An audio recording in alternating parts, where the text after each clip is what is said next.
ಜುಮಲಾಪುರ ಪ್ರೌಢಶಾಲೆಯಲ್ಲಿ ಮುಖ್ಯೋಪಾಧ್ಯಾಯರ ವಯೋನಿವೃತ್ತಿ ಅದ್ದೂರಿ ಕಾರ್ಯಕ್ರಮಕ್ಕೆ ಸಾಕ್ಷಿಯಾದ ಜುಮಲಾಪುರ ಹಾಗೂ ಸುತ್ತ ಹಳ್ಳಿಯ ಗ್ರಾಮಸ್ಥರು ಹಾಗೂ ಶಿಕ್ಷಣ ಇಲಾಖೆ.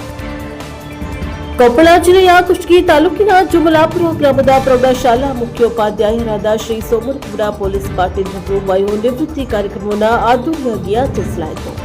ಈ ಒಂದು ಕಾರ್ಯಕ್ರಮವನ್ನು ಎಸ್ಡಿಎಂಸಿ ಅಧ್ಯಕ್ಷರು ಹಾಗೂ ಅತಿಥಿಗಳು ಜ್ಯೋತಿ ಬೆಳಗಿಸುವುದರ ಮುಖಾಂತರ ಉದ್ಘಾಟಿಸಿದರು. ಈ ಕಾರ್ಯಕ್ರಮದ ಪ್ರಾಸ್ತಾವಿಕವಾಗಿ ಪಂಚಾಯಿತಿ ಕಾರ್ಯದರ್ಶಿಯಾದ ಗುರಪ್ಪ ನಾಯ್ಕ ಮಾತನಾಡಿದರು. ನಂತರ ವೇದಿಕೆಯಲ್ಲಿ ವಯೋನಿವೃತ್ತಿಗೊಳ್ಳುತ್ತಿರುವ ಸೋಮನಗೌಡ ಪೊಲೀಸ್ ಪಾಟೀಲರ ಕುಟುಂಬಕ್ಕೆ ಜುಮಲಾಪುರ ಗ್ರಾಮದವರು ಪುಷ್ಪ ಹಾಕುವುದರ ಮುಖಾಂತರ ಶುಭ ಹಾರೈಸಿದರು.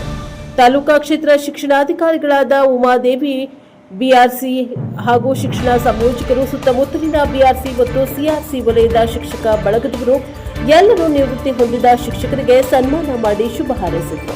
ನಂತರ ಗ್ರಾಮದಿಂದ ಬಂದಂತಹ ಪೋಷಕ ಪಾಲಕರಿಗೆ ವಿವಿಧ ರೀತಿಯ ಭೋಜನ ವ್ಯವಸ್ಥೆಯನ್ನು ಕಲ್ಪಿಸಲಾಗಿತ್ತು. ಸೋಮನಗೌಡ ಪಾಟೀಲರು ಸುಮಾರು ಮುಖ್ಯೋಪಾಧ್ಯಾಯರಾಗಿ 6 ವರ್ಷ 2 ತಿಂಗಳ ಕಾಲ ಸುದೀರ್ಘ ಸೇವೆ ಸಲ್ಲಿಸಿ ದಿನಾಂಕ 31/5/2026ರಂದು ನಿವೃತ್ತಿ ಹೊಂದಿದ್ರು.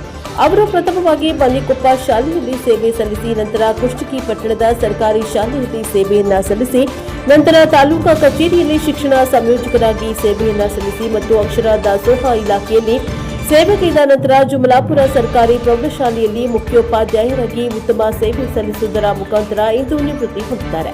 ಈ ಸಂದರ್ಭದಲ್ಲಿ ಜುಮಲಾಪುರ, ರಾಂಪುರ, ಸಾಸ್ವಿಹಾಳ, ಅಡವಿಬಾವಿ, ಇದ್ಲಾಪುರ ಗ್ರಾಮದ ಸಾರ್ವಜನಿಕರು ಉಪಸ್ಥಿತರಿದ್ದರು. Bureau report Amajappa, Jumalapura, NKS TV Kushtagi.